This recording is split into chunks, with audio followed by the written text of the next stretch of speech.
महादेवी, जिसके मन में खोट नहीं होती वो स्वयं को भी सच्चा समझता है और दूसरों को भी, और जिसे अपनी भूल का विस्मरण होता है उसे उसका दंड अवश्य मिलता है। इतिहास रचा ही इसलिए जाता है महादेवी कि आने वाली पीढ़ियां ये देख सकें कि उनके पहले की पीढ़ियों ने क्या भूल की और वो उस भूल को ना दोहराएं। यदि दोहराती हैं तो दंड पाती हैं, दुख झेलती हैं। महादेवी, जब कोई राजा या कोई सत्ताधारी वर्ग इस भ्रम में पड़ जाता है कि वो केवल एक राजा है, एक स्वामी है, और ये भूल जाता है कि वो प्रजा का सेवक है, प्रजा का रखवाला है, जब सत्ताधारी वर्ग सिद्धांतों को प्रतिबंध समझकर और सीमाओं को रोक समझकर उन्हें तोड़ने का प्रयास करता है, तो वो निरंकुश बनने लगता है, और तभी सारी उलझनें उत्पन्न होती हैं महादेवी। सत्ताधारी वर्ग की निरंकुशता दमन को जन्म देती है। दमन उत्पात का कारण बनता है, उत्पात अराजकता उत्पन्न करता है, और फिर अराजकता विद्रोह का रूप धारण कर लेती है महादेवी। जब पीड़ित और आतंकित वर्ग की पीठ पीछे हटते हटते दीवार से लग जाती है महादेवी, जब उनके लिए और पीछे हटना संभव ही नहीं होता, तो फिर वो अपने प्राणों की रक्षा करने के लिए आगे बढ़ जाते हैं। वो आक्रामक रूप धारण कर लेते हैं, विद्रोही बन जाते हैं। ये मानव जीवन का एक विषम मोड़ होता है महादेवी, जिस मोड़ पर समाज बदलते हैं, इतिहास बदलते हैं। नहीं महादेवी, मानव का जीवन शांत और सुखी बनाने के लिए ईश्वर ने उसके मार्ग में सहस्रों दीप जलाए हैं। उसके पास वेद, शास्त्र और अनेक अनेक धर्म ग्रंथ भेजे हैं, जिनमें जीवन के सिद्धांतों का वर्णन किया है, जीवन की सीमाओं की परिभाषा लिखी हुई है। इन सिद्धांतों और सीमाओं को राजा को अपने ढंग से मानना था और प्रजा को महादेवी, मैं मानव जीवन की उस विडंबना के विषय में विचार कर रहा था कि मानव कभी कभी बनना कुछ चाहता है और परिस्थितियां उसे कुछ और ही बना देती हैं। क्या आपका संकेत रेणुका पुत्र राम की ओर है? हाँ महादेवी, देखिए ना, मेरे इस अंश ने प्रथम बार पूर्ण मानव के रूप में जन्म लिया, और वो भी एक विद्वान, एक गुरु, एक आचार्य के घर में, एक सुशील नारी की गोद में जन्म लिया। उसके रूप में मानव समाज को एक विद्वान, एक गुरु और एक आचार्य भी मिल सकता था, परंतु परिस्थितियां उसे योद्धा बनने पर विवश कर रही हैं महादेवी। उसके हाथ से पुस्तक छीनकर उसमें शस्त्र थमा रही हैं। जो दोनों हाथों से ज्ञान लुटा सकता था महादेवी, उसके दोनों हाथों में धनुष और बाण पकड़ा दिए परिस्थितियों ने। हाँ कमल नयन, जो शांति का संदेश दे सकता था वो युद्ध का उपदेश दे रहा है।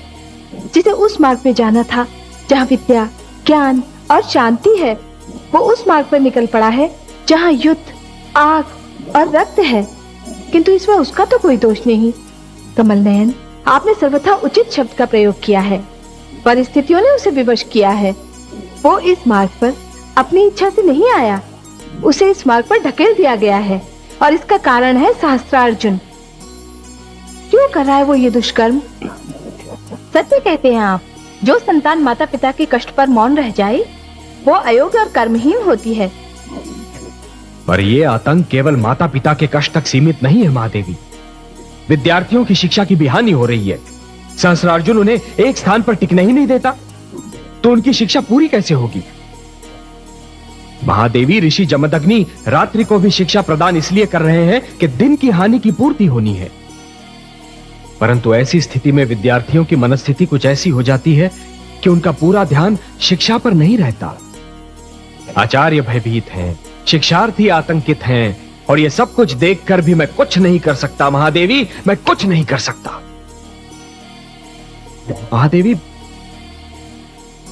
महादेवी, मेरी स्थिति उस ज्वालामुखी जैसी है जिसका लावा भीतर ही भीतर उबल रहा है, परंतु पर्वत का मुख बंद होने के कारण वो फटकर बाहर नहीं आ सकता। धैर्य रखिए कमल नयन, हम सभी ब्रह्मा के बनाए नियमों से बाध्य हैं। बाध्य हैं, बाध्य हैं। आप वही कह रही हैं जो पिताश्री जमदग्नि ने कहा था। मेरे समक्ष और उपाय ही क्या है महादेवी? दूसरों के दुख को अपना दुख तो केवल वही व्यक्ति समझ सकता है जिसका हृदय दर्पण की भांति स्वच्छ हो। ये मैं बार बार यही कहता हूं कि कभी किसी को किसी का बुरा नहीं सोचना चाहिए, क्योंकि जो भी व्यक्ति किसी और का बुरा सोचता है अंत में उसका भी बुरा हो ही जाता है। जो भी व्यक्ति ये समझते हैं कि ये तंत्र मंत्र, ये सर्वनाश और अंधकार की शक्तियां केवल किसी और को ही क्षति पहुंचा सकती हैं, तो वो उनका भ्रम है। सत्य तो ये है महादेवी कि जो ईश्वर के सच्चे भक्त होते हैं, जो स्वयं ईश्वर पर संपूर्ण विश्वास करते हैं, ये तंत्र मंत्र की शक्तियां उनका बाल भी नहीं बांका कर सकती। इस प्रकार द्वेष और घृणा का मारा व्यक्ति पड़ोसी के घर को जलते हुए देख ये भूल जाता है कि उसी अग्नि की लपटें स्वयं उसका घर भी जला सकती हैं।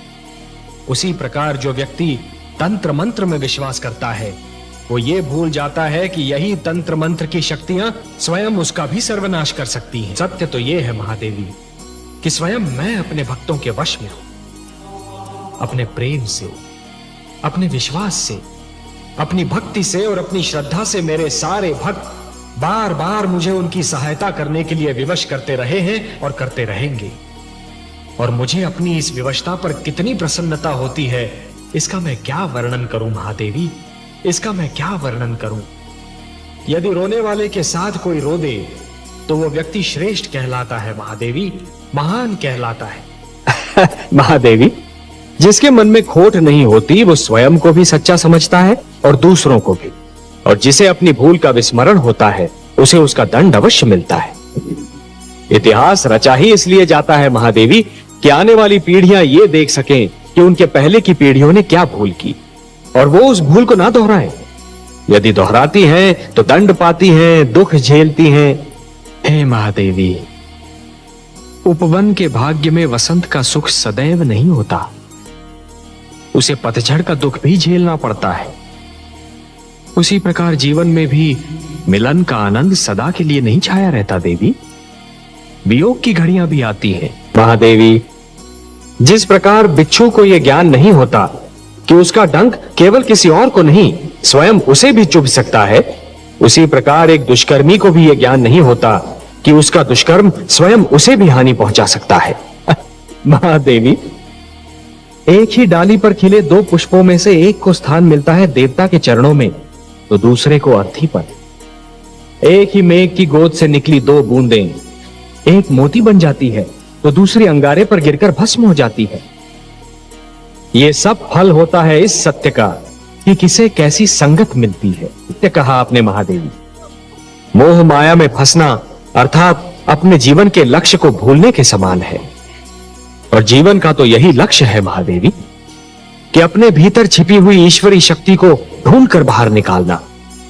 जिस प्रकार मरुस्थल की रेत दूर से जल के समान चमकती है, परंतु निकट जाकर ही यह ज्ञात होता है कि वो तो सूखी रेत है, जल नहीं, उसी प्रकार हर मोह निकट से केवल एक भ्रम सिद्ध होता है महादेवी। अपने भीतर छिपे हुए ईश्वर को ढूंढना। मोह तो भ्रमित करता है महादेवी और फिर भटकाता है, फिर वो मोह चाहे धन का हो या संतान का। ईश्वर से प्रेम ही जीवन के उद्धार का कारण होता है। संतोत्सव में होलिका को जलाकर पाप का अंत करने की एक परंपरा बन जाएगी। पाप की होली जलाई जाएगी और यह उत्सव मनाया जाएगा रंग खेलकर, गुलाल उड़ाकर। महादेवी, जिसके मन में खोट नहीं होती वो स्वयं को भी सच्चा समझता है और दूसरों को भी। इतिहास रचा ही इसलिए जाता है महादेवी कि आने वाली पीढ़ियां ये देख सकें कि उनके पहले की पीढ़ियों ने क्या भूल की और वो उस भूल को ना दोहराएं। यदि दोहराती हैं तो दंड पाती हैं, दुख झेलती हैं। क्षति पहुंचाने वाले को दंड देना तो बहुत सरल है, पर उसे क्षमा करना बहुत कठिन। और जो क्षति पहुंचाने वाले को क्षमा कर सकता है वो तो पूजनीय है। महादेवी, जिस प्रकार बिच्छू को यह ज्ञान नहीं होता कि उसका डंक केवल किसी और को नहीं स्वयं उसे भी चुभ सकता है, उसी प्रकार एक दुष्कर्मी को भी यह ज्ञान नहीं होता कि उसका दुष्कर्म स्वयं उसे भी हानि पहुंचा सकता है। महादेवी, एक ही डाली पर खिले दो पुष्पों में से एक को स्थान मिलता है देवता के चरणों में, तो दूसरे को अर्थी पर। एक ही मेघ की गोद से निकली दो बूंदें, एक मोती बन जाती है तो दूसरी अंगारे पर गिरकर भस्म हो जाती है। यह सब फल होता है इस सत्य का कि किसे कैसी संगत मिलती है। सत्य कहा आपने महादेवी, सत्य कहा।